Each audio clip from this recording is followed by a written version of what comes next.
Assalamualaikum warahmatullahi wabarakatuh. Apa kabar anak-anak? Alhamdulillah sehat semua ya. Pada hari ini kita bertemu kembali dengan mata pelajaran pendidikan agama Islam dan budi pengerti. Sebelum kita memulai mata pelajaran kita pada hari ini, marilah kita sama-sama membaca lafaz basmalah. Baiklah anak-anak, pada hari ini kita memasuki bab ke-7, yaitu beriman kepada Nabi dan Rasul. Arti iman kepada Nabi dan Rasul. Iman kepada Nabi dan Rasul adalah membenarkan bahwa Nabi dan Rasul merupakan utusan Allah Subhanahu wa Ta'ala. Jika salah satu diingkari, orang tersebut tidak termasuk golongan orang yang beriman.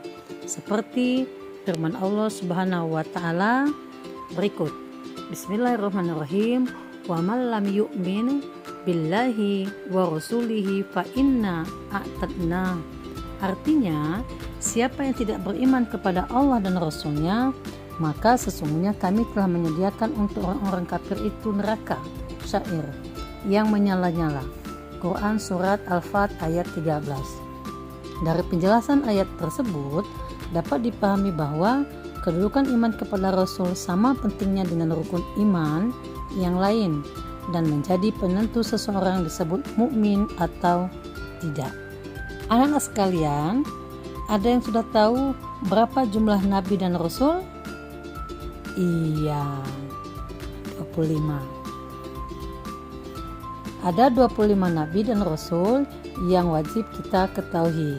Yang pertama yaitu Nabi Adam, Idris, Nuh, Hud, Saleh, Ibrahim, Ismail, Lut, Ishak, Yakub, Yusuf, Su'aib, Ayub, Zulkifli, Musa, Harun, Daud, Sulaiman, Ilyas, Ilyasa, Yunus, Zakaria, Yahya, Isa, dan Nabi Muhammad Sallallahu Alaihi Wasallam. Nah, nama-nama Nabi dan Rasul ini kita harus ketahui.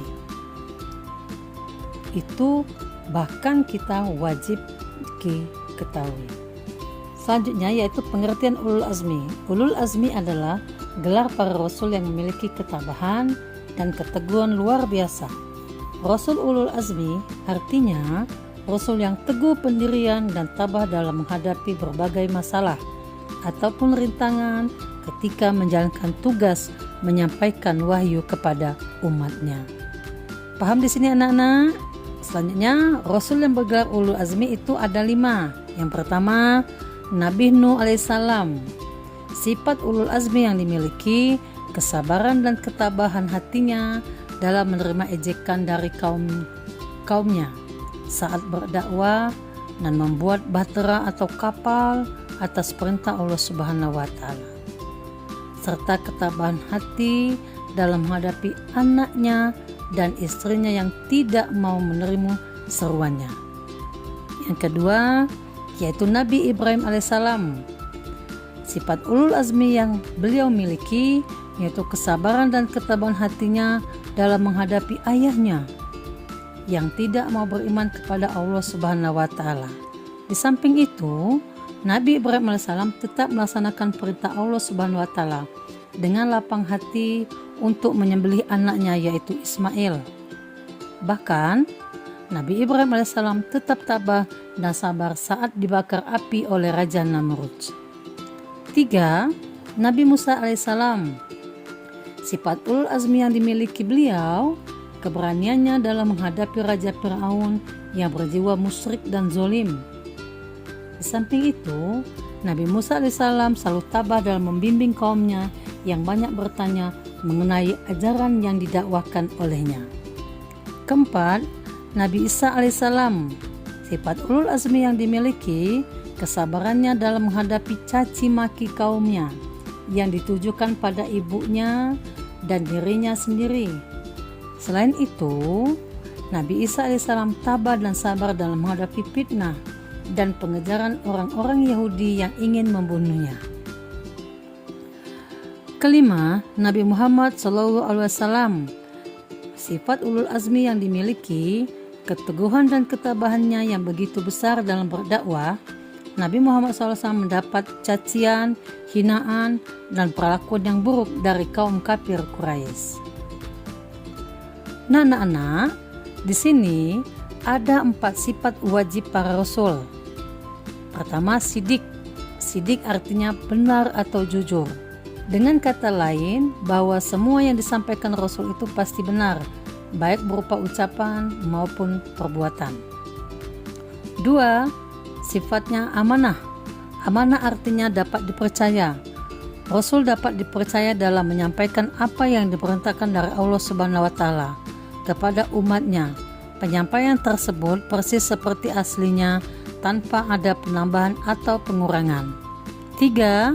Tabligh. Artinya menyampaikan. Rasul menyampaikan semua wahyu yang diterima dari Allah Subhanahu wa taala kepada umatnya, walaupun dalam penyampaiannya terdapat banyak tantangan dan hambatan yang membahayakan dirinya. Keempat, fatonah. Fatonah artinya cerdas. Maksudnya, setiap rasul merupakan orang yang cerdas dalam menjalankan amanah dan tanggung jawab untuk menyampaikan wahyu Allah Subhanahu wa taala kepada umatnya.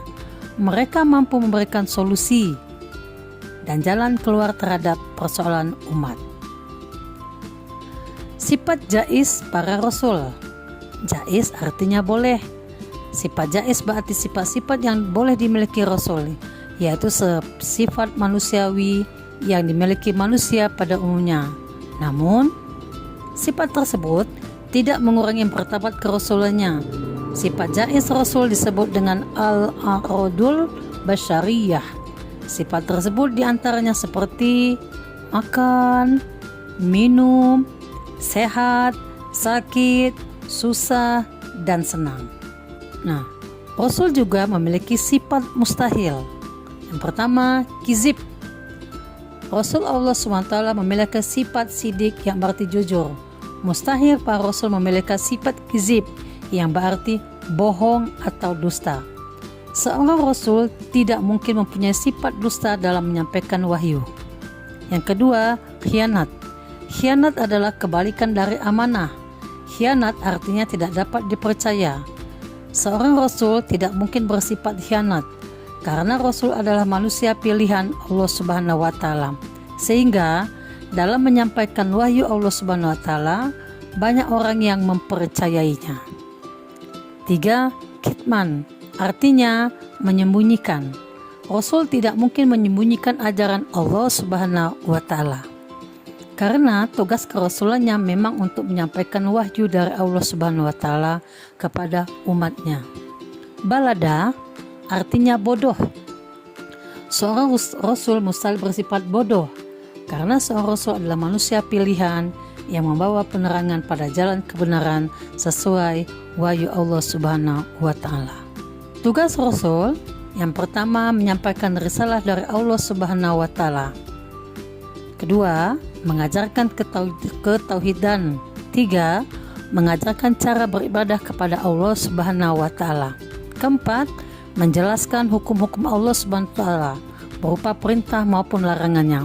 Kelima, menunjukkan jalan yang lurus. Keenam, menyampaikan kabar gembira serta memberi peringatan dan petunjuk. Ketujuh, memberikan contoh-contoh perilaku yang baik dalam kehidupan sehari-hari atau yang menjadi panutan dalam perbuatan. Selanjutnya, bagaimana hikmah beriman kepada Rasul Allah Subhanahu wa taala? Pertama, menambah sempurnanya iman. Kedua, terdorong menjadikan Rasul sebagai pedoman hidup. Ketiga, adanya motivasi yang mengikat untuk senantiasa berperilaku baik. Keempat, memiliki teladan dan panutan dalam kehidupan. Dan kelima, lebih memahami dan sadar akan tugas sebagai hamba Allah Subhanahu wa taala.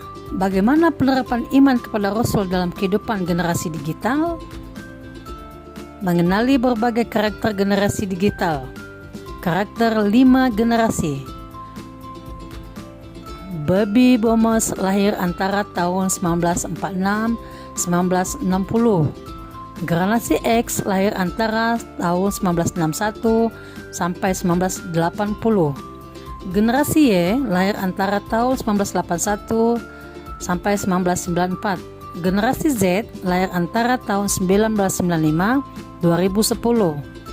Generasi Alpha lahir tahun 2011 sampai sekarang. Manakah yang termasuk generasi digital?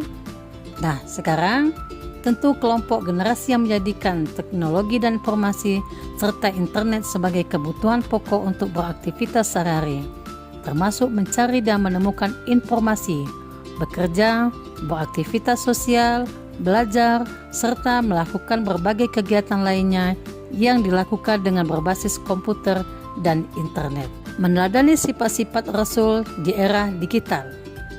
Nah, anak-anak sekalian, perilaku yang dapat kita lakukan sehari dalam menghadapi era digital adalah sebagai berikut. A. Beriman kepada Nabi dan Rasul dengan sepenuh hati. B. Iman dan Islam dijadikan dasar dalam menjalani kehidupan sehari-hari. C. Menjadikan Al-Quran dan hadis sebagai sumber inspirasi dalam beraktivitas dan beribadah. D. Ilmu pengetahuan dan teknologi dijadikan sebagai sarana kreasi. E. Menjadikan Rasulullah SAW sebagai teladan dan panutan dalam kehidupan sehari-hari. F. Menjadi pribadi yang berkarakter jujur, amanah, cerdas, dapat dipercaya dan bertanggung jawab. Baiklah Nana, dari hasil penjelasan dari awal tadi, apakah ada pertanyaan? Iya, sudah paham semua? Baiklah, Ibu akan memberikan penugasan. Buatlah ringkasan mengenai pembelajaran kita hari ini, kemudian aplikasikan dalam peta konsep. Kumpulkan hasil pekerjaan kalian pada pertemuan berikutnya ya. Sekian dan terima kasih. Ibu tutup pertemuan kita pada hari ini dengan membaca hamdalah. Wassalamualaikum warahmatullahi wabarakatuh.